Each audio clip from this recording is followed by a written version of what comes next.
So, the other day, I got my hands on some old equipment. What did I do with it? Stay tuned to find out. Hey guys, Kyle here, and today we're going to talk about something fun, new, well, not new, but something that this kind of scenario comes across me regularly enough. Working for a small IT firm, I come across old hardware quite often. In fact, usually once a month or something like that. Now, a lot of times it's just garbage and needs to be thrown away, but sometimes it's still definitely in its usable lifespan and doesn't need to be thrown away. And sometimes I get the okay from the boss man to take it home and have fun with it. Today's one of those times, and here we're going to talk about what I was able to do with a small little form factor PC in the size of an Intel NUC. Now, it's small. It was a backup device at one point in time. It's got a 1TB drive. It's got 8 gigs of RAM. It's got Intel's wireless AC built in. It's a nice little machine, except for the fact that it's got an AMD APU in it with only 4 cores and a little 1.5 gigahertz processor in it. But who knows? Maybe it'll turn out to be a decent stream machine for both movies, media content in general, and maybe even Steam. So that's what we're looking at today. Okay, so like I said, this was at one point in time a backup unit that was used for a hybrid backup environment where we'd have some local stuff and it would push it all offline for the long-term storage. And it was a great little device for backing up small servers and stuff like that. And so when you look at this, you'll see that it has a small footprint, which is great for any kind of HTPC type device. With Steam's in-home streaming, we're going to look at that as well, but we're going to focus on what this thing can do now.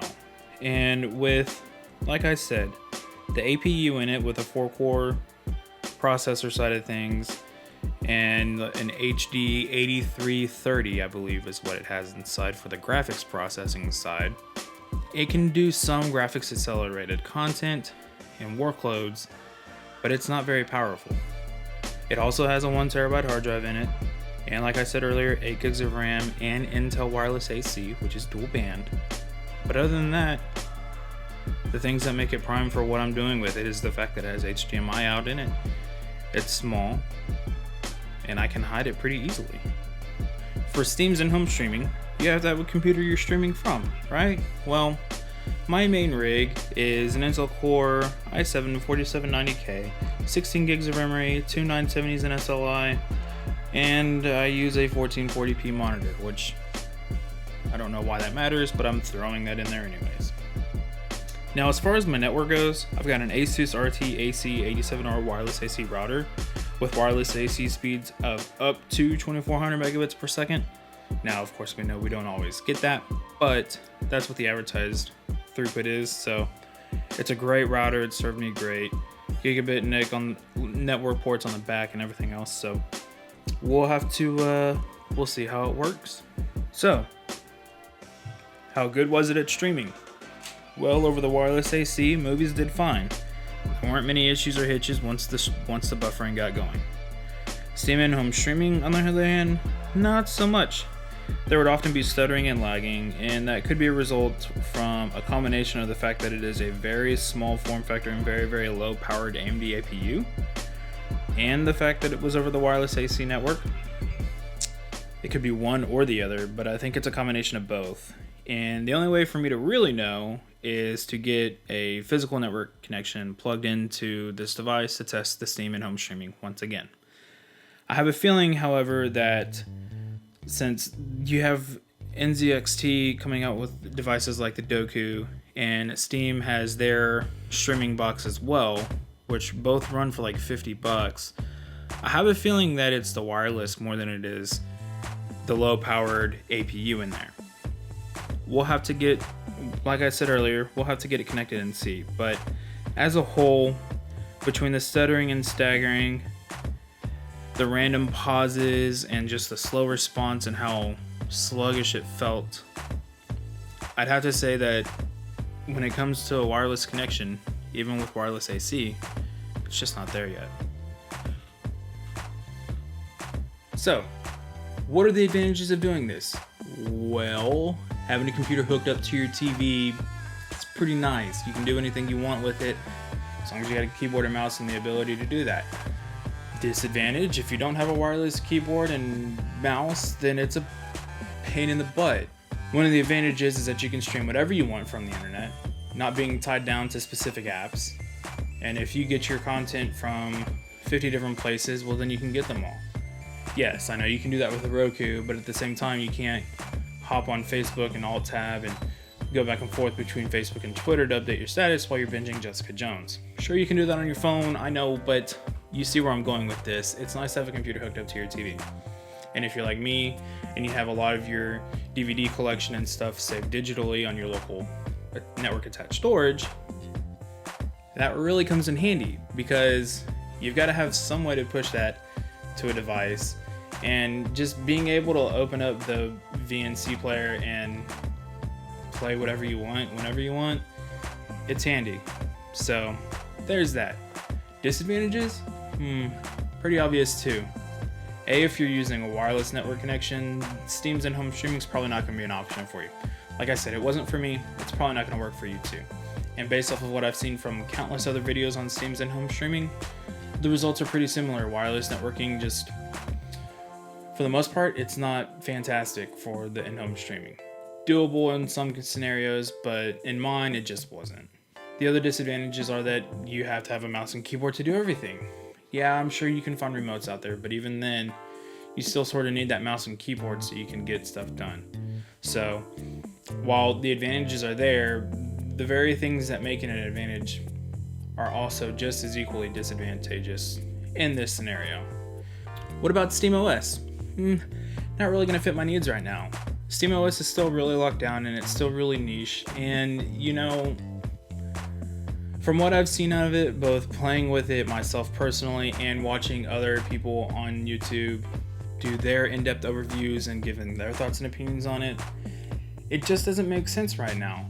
Why would I put an operating system on my computer that doesn't have a great web browser, doesn't have all the apps that I use anyways, when I can just put Windows on it and go into Steam Big Picture mode if I want to?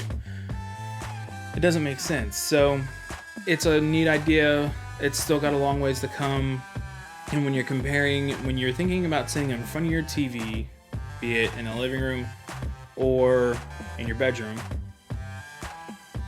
you don't want something that's going to limit what you can do.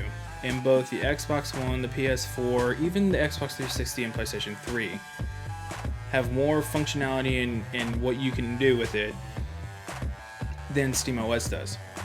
Just from the fact that they have all the dedicated apps that you can install and use. So from that perspective, it doesn't make sense to put SteamOS on something like this.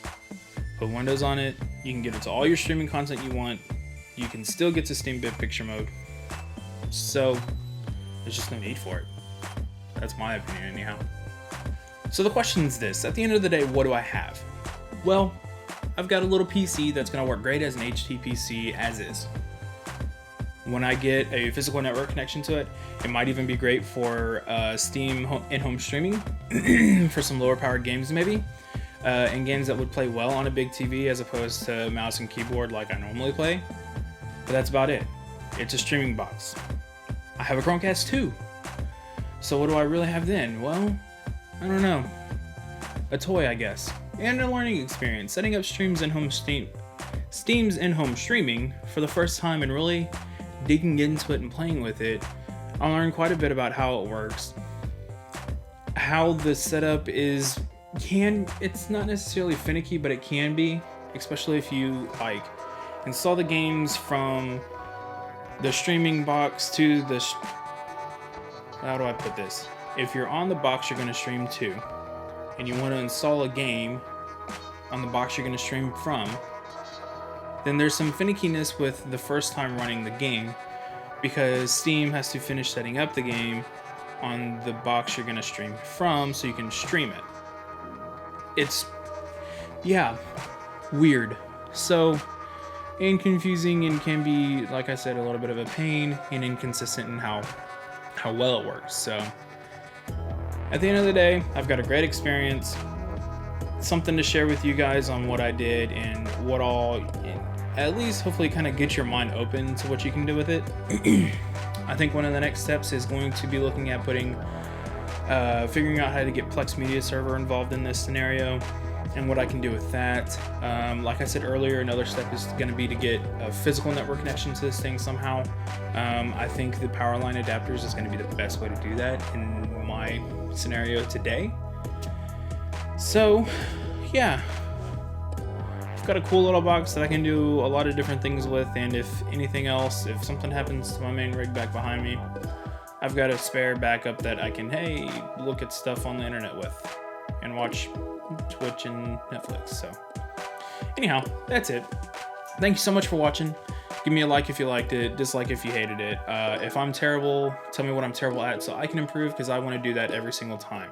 My goal is to always get better with every video, and it's comments and feedback from you fine folks that help me do that. So please let me know what you think and where I can improve. Thanks again for watching. I hope you all have a great week, and until next time, geek on.